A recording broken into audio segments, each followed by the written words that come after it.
Lord Ras is one of the most powerful villains in all of Ninjago. Not only does he possess incredible superhuman strength, but he's also a master manipulator, strategist, from overpowering dragons to twisting the minds of ninjas like Eren. Ras has proven himself to be more than just brutal. He's a calculating force of destruction who might just deserve the title of Ninjago's most powerful villain. While Lord Ras is undeniably one of the most dangerous and intellect villains in Ninjago, whether he truly deserves the title of most powerful depends on how you define power. On the surface, Ras has everything a terrifying villain needs. His superhuman strength allows him to dominate multiple opponents at once. We've seen him completely overpower Eren, and even smash knocked out of a powerful state with ease. But Ras isn't just brutal, he's also a master manipulator. He knows how to exploit weakness, using Eren's vulnerabilities against him, and his deep knowledge of the merge secrets proves just how dangerous his mind really is. And then there's a forbidden knowledge. Ras knew about Shatterpin and of the Forbidden Five, secrets that even the ninja themselves barely understood. This shows just how deeply his connection is to ancient powers, long thought to be lost. Techniques like these don't just make him stronger, they give him an edge in battles that very well villains have ever possessed. But here's the catch. Whether or not Ras is the most powerful villain depends on what you value more: raw strength, strategic brilliance, or the lasting impact of evil. His actions are often in the service of his mysterious master, whose true goal is to destroy the Source Dragons and reverse the merge. That means Ras' ultimate threat may not come from his personal strength, but from how far his master's plan succeeds. Still, Ras has shown us a different kind of terror. His willingness to use children, imprison them, and emotionally manipulate them shows a ruthless evil that might actually be more dangerous than raw power. So while Lord Ras may not be absolutely strongest in terms of magic or skill, his combination of physical dominance, intelligence, and manipulative tactics makes him one of the most vulnerable villains Ninjago has ever seen. In the end, calling him the most powerful depends on perspective and on how you choose to define true power. Lord Ras isn't just any villain, he's an anthropomorphic tiger from the wilderness and probably the last living descendant of Sarkor, trained by an unknown master. Ras was chosen to carry out the dark plan, conquer the Source Dragons, and ultimately reverse the merge. Before the merge, Ras helped Empress Beatrix seize control of Imperium by assassinating her father, becoming leader of the Claws of Imperium, but after failing to stop the ninja from freeing the dragons, he was stripped of his title and imprisoned. During the Earthquake Storm, Ras escaped and continued serving his mysterious master, gathering new allies like Jordana and even deceiving Jay and Vrek during the Tournament of Sources. Over time, Ras' ambition grew. He reassembled clans, unleashed dangerous beings like Noct, and even manipulated Eren by promising to bring back his parents through reversing the merge.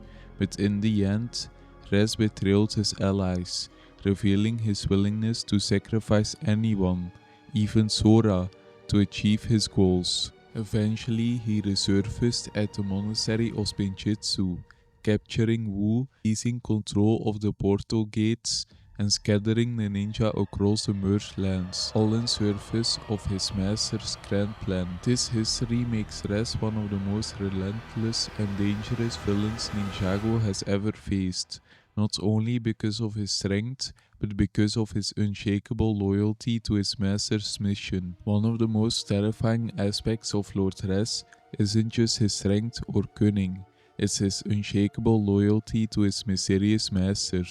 This being, a celestial figure from the Cauldron of Realms, saved Ras when he was just a cub, and taught him the ways of strength.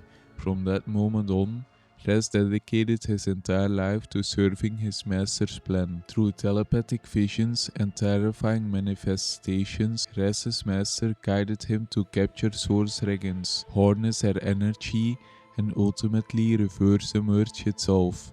Whenever Ras failed, whether it was during the Blood Moon ritual or the Tournament of Sources, he returned to his master, vowing never to disappoint him again. The master's influence is chilling.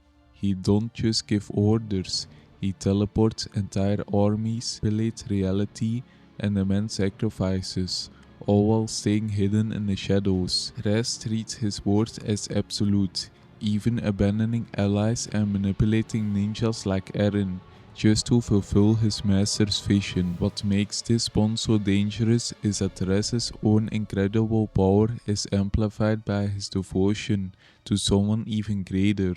Every step he takes, assassinations, rituals, battles, even forcing the Source Dragon icon, was never for himself, but for his master's control. In the end, Ras may be one of Ninjago's most powerful villains, but it's his connection to celestial beings that makes him truly terrifying.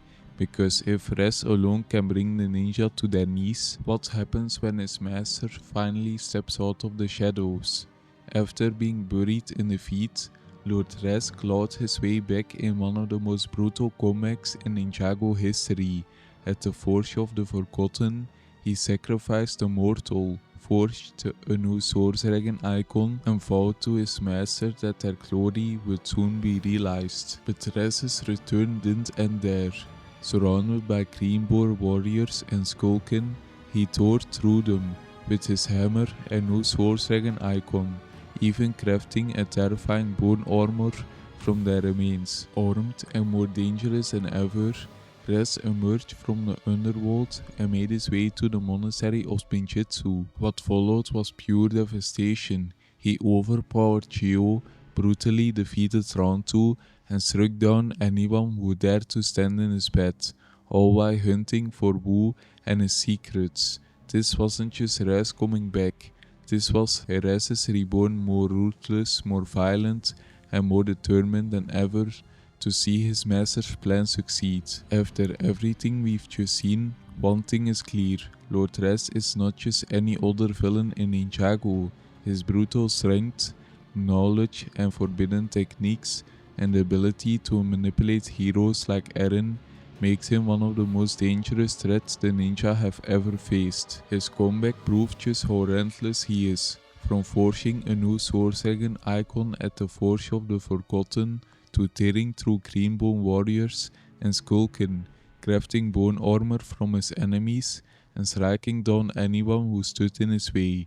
Ras emerged from ruthless and more violent than ever, and all of this was done in service of his mysterious master, a celestial being whose plans for the merge and the Source Dragons elevate Ras's threat beyond anything the ninja have faced before. Whether or not you call him the most powerful depends on how you define true power, but there's no denying it.